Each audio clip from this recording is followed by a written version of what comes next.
台湾有很多美丽的地方，台湾人可能为自己创造了很多天堂，结果连自己都不知道，会不会是我们身在福中却不知福呢？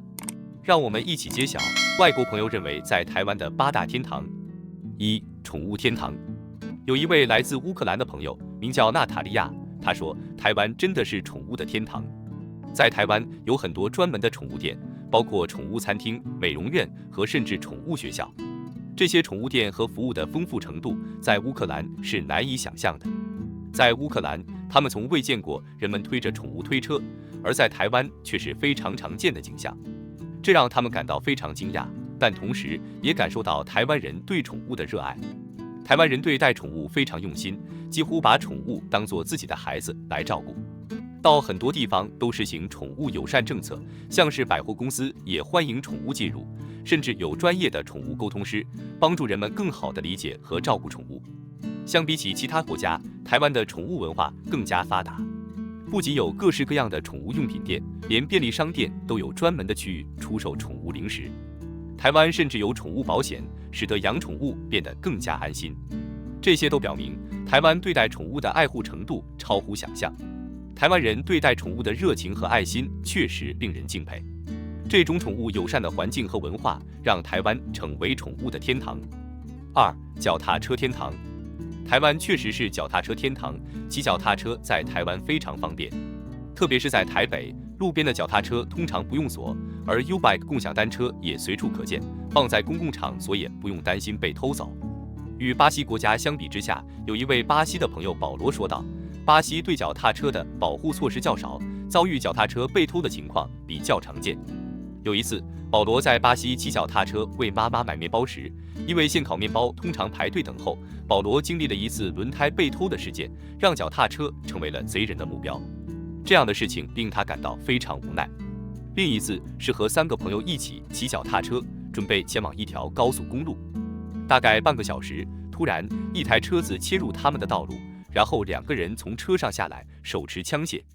同时，保罗与朋友也立即意识到危险，于是他们将4台脚踏车堆放在一起，让他们快速开走了。这场经历让他们感到非常无奈，因为他们被抢劫了，而保罗说，因为他们当时没有手机可以联络，所以也只能靠自己的双脚走回家。在巴西，脚踏车因为容易买卖，成为了抢手货，很多人会去抢脚踏车，然后快速卖掉。这种情况使得我们在巴西骑脚踏车时需要格外小心。这样的经历让我们深刻体会到了台湾和巴西在脚踏车文化和安全方面的不同。台湾因为对脚踏车的保护和文化发展，使骑脚踏车成为便利和安全的交通方式。3. 计程车天堂。在台湾，计程车非常普遍，几乎无论在哪里都可以随时拦车搭乘，而且叫车服务也非常迅速，只需短短等待，计程车就会来到你所在的位置。台湾的计程车司机通常非常熟悉道路，他们能够灵活应对交通状况，找到最快的路线，不会让乘客感到迷路。而且每一辆计程车都配备了导航系统，进一步确保了准确的导航。此外，台湾的计程车司机服务态度也非常优质，他们通常非常热心帮助乘客搬运行李，甚至会主动开车门，让乘客感受到尊重和贴心的照顾。相比于日本的计程车服务，确实有着很大的不同。在日本，乘客需要前往指定的上下车站点，这对于手上拿着重物的乘客来说，确实可能有些不方便。而台湾的计程车则允许在路边随处上下车，让乘客的出行更加自由和便捷。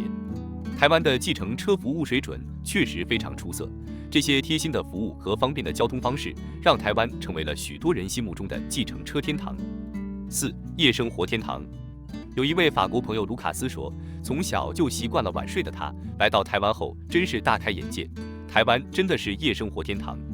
卢卡斯还说，特别适合喜欢晚睡的人，像是喜欢在深夜玩电脑或外出活动的人。台湾的夜间活动丰富多样，夜晚时分的生活依然十分活跃，许多商店、餐厅、娱乐场所和便利店都营业到深夜，甚至24小时。不仅可以在深夜找到各种美食选择，还可以享受按摩、唱歌等娱乐活动。这些便利的服务让他在半夜1、2点的时候也能轻松找到自己喜欢的活动。相较之下，卢卡斯说，法国的店家通常不像台湾那样经营24小时。在法国，商店的营业时间通常较为固定且较短，特别是在周末和节假日。一般来说，法国的商店在工作日早上9点开店，下午6点关门，在星期日则通常全天不营业。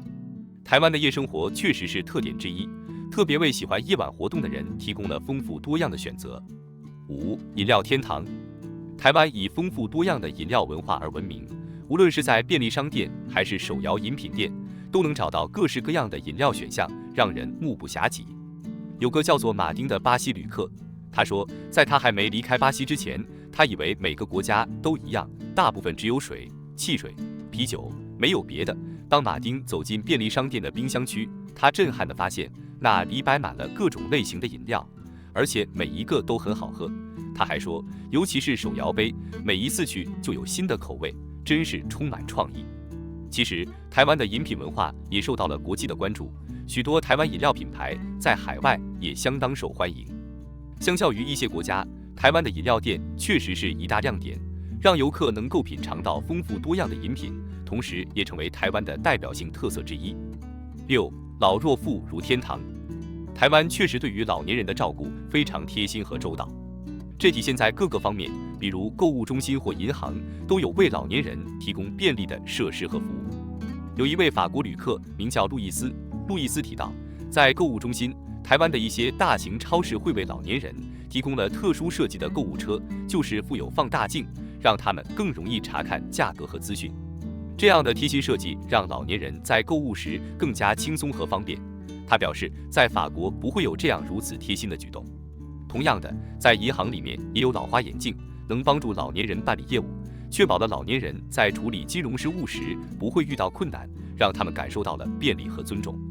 当然，不是所有的老年人在台湾都享受到相同的幸福，有些人仍然可能面临经济、健康或孤独等方面的困难。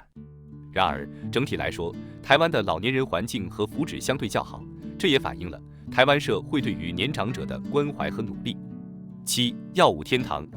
台湾的药局几乎每个街角都可以找到一家，药局的数量在近年来不断增加，这也反映出台湾人对药物的使用习惯。有一位韩国来台的朋友贤俊说，他对台湾的药局数量感到非常惊讶。当他走进一家台湾的药局时，惊讶的不仅仅是数量，更是药局的规模和种类。他说，在韩国，药局的数量相对较少，通常集中在医院附近或大型购物中心内，且规模较小。这对于晚间有急需购买药物的人来说，可能不太方便。但在台湾，药局的大小和营业范围都十分丰富多样，每一家药局都摆放着琳琅满目的药品，不仅有处方药，还有各种成药和保健品，并且可以得到药师的专业指导。他的调查发现，在2022年，台湾有超过1万家药局，甚至比台湾的便利商店还要多。然而，台湾在这方面的便利和周到服务，他觉得这种药局密度和便利性让台湾在药物供应方面真的是远远超过他的想象。8. 啃老族天堂。在日本，有一位名叫夏美的日本人对台湾人的一件事情真的非常羡慕。他发现台湾人在成年后继续住在自己的老家，和爸爸妈妈一起生活。相较于日本，如果超过30岁还住在老家，可能会被别人认为是妈宝。这是因为在日本，出社会后一般会搬出去自己独立生活，但在台湾，这样的情况并不会被视为奇怪或不好的事情。相反的，台湾人住在家里反而被看作是一种孝顺、尊重家人的要求，并且可以省下独自生活的开销。夏美觉得这种家庭观念和家人相处的方式真的很让人羡慕。在台湾，人们普遍会把这种行为解读为孝顺，也理解为近距离照顾父母的需求。他认为这样的文化背景下，使得家庭氛围非常温馨且幸福。